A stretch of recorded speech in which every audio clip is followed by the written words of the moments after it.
Well, the confirmation hearings for Joe Biden's Supreme Court nominee, Judge Ketanji Brown Jackson, have begun today, and Republicans have asked incredibly meaningful and substantive questions. They've acted respectful, and everything has largely gone along quite smoothly. I'm obviously kidding. Republicans have already made fools of themselves. They're acting like imbeciles, and they're asking the dumbest questions imaginable. And this is day one. So, for example, Marsha Blackburn is asking her about critical race theory because, of course, but take a look at how she asks this question. You have praised the 1619 Project, which argues the U.S. is a fundamentally racist country, and you have made clear that you believe judges must consider critical race theory when deciding how to sentence criminal defendants. Is it your personal hidden agenda to incorporate critical race theory into our legal system? These are answers that the American people need to know.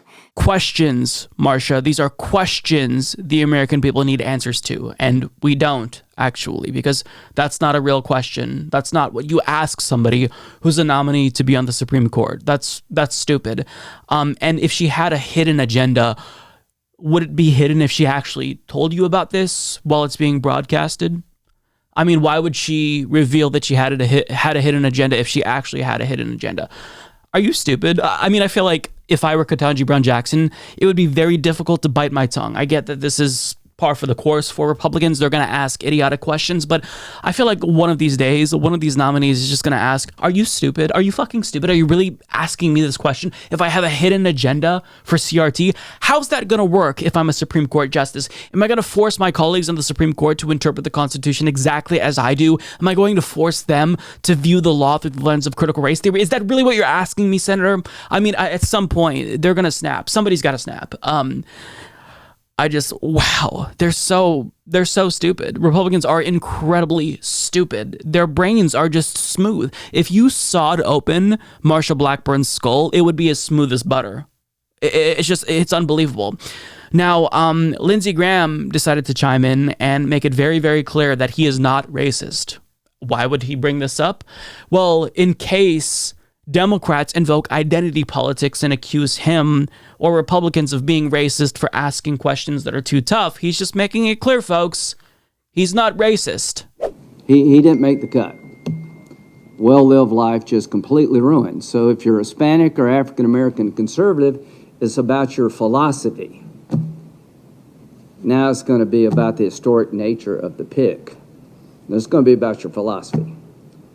The bottom line here is when it is about philosophy, when it's somebody of color on our side, it's about we're all racist if we ask hard questions. It's not going to fly with us. We're used to it by now, at least I am.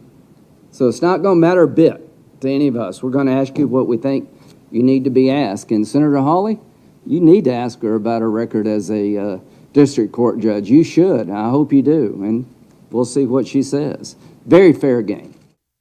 Okay. Nobody asked, but okay. Thank you. Are you really going to ask her questions about her judicial philosophy? Are you seriously considering voting for Judge Ketanji Brown Jackson? Is that really the case, Lindsey Graham? Nobody believes you. Why even pretend? Why grandstand about how not racist you are when we know you're not seriously considering voting for her? And if this isn't about identity politics or racism, just fucking ask her questions about her judicial philosophy. They are incapable of acting like adults for just 5 minutes. They are so fucking stupid. Just ask her the questions about her judicial philosophy then, if this is really what it's about. But it's not about that for you. You're preemptively invoking identity politics to deflect against accusations of racism when has anyone actually accused you of that? Is anybody saying you can't ask her questions that are serious and tough because she's black? I don't understand why you went on this grandstanding rant. I mean, I do. I get it because you're stupid, but it's just, you think that he'd have some level of self-awareness to where he'd think, I don't need to bring this up, right? Nobody's accusing me of racism. Maybe I don't bring this up, but of course he is. Of course he is.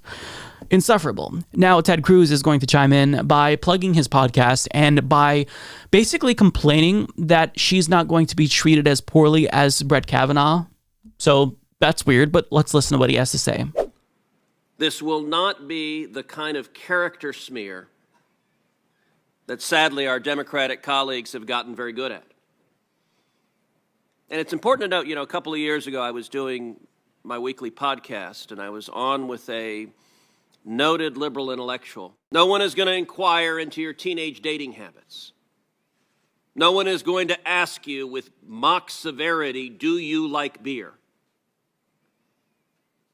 But that's not to say this hearing should be non-substantive and non-vigorous.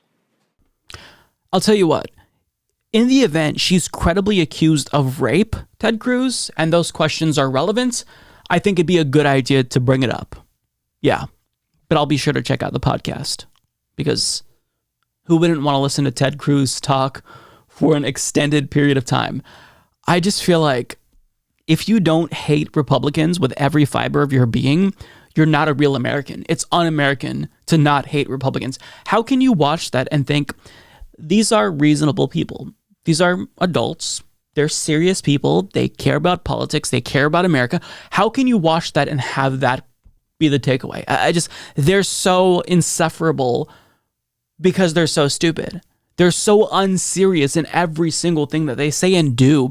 Every word that comes out of their mouths is so disingenuous, it's almost intolerable. But yet, this is one of two major political parties in the United States and not a laughingstock. I mean, parties like this, with individuals who behave in this fringe way, are usually very fringe political parties throughout Europe. I mean, that's starting to change, right? But I mean, this is just the norm. This is conservatives in America. They're that stupid, openly so, and proudly so. I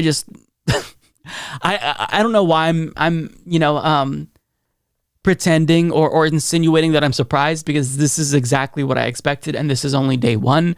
So I expect these confirmation hearings to be a complete shit show. But I wanted to give you a little bit of insight into what's happening in case you're not paying close attention, because there's a lot going on in the world, right? But this is what we can expect, and it's only day one, so it'll only get worse.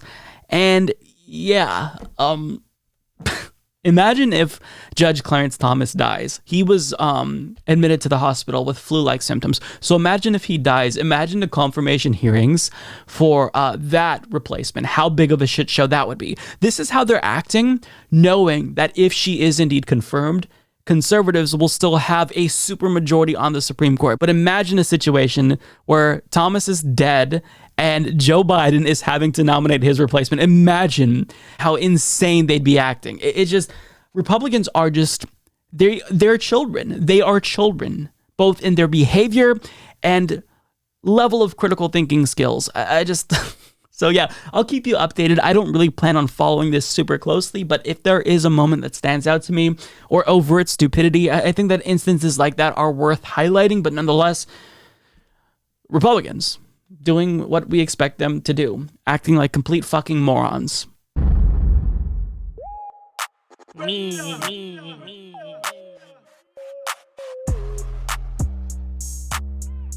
I'm Ted Cruz. Me.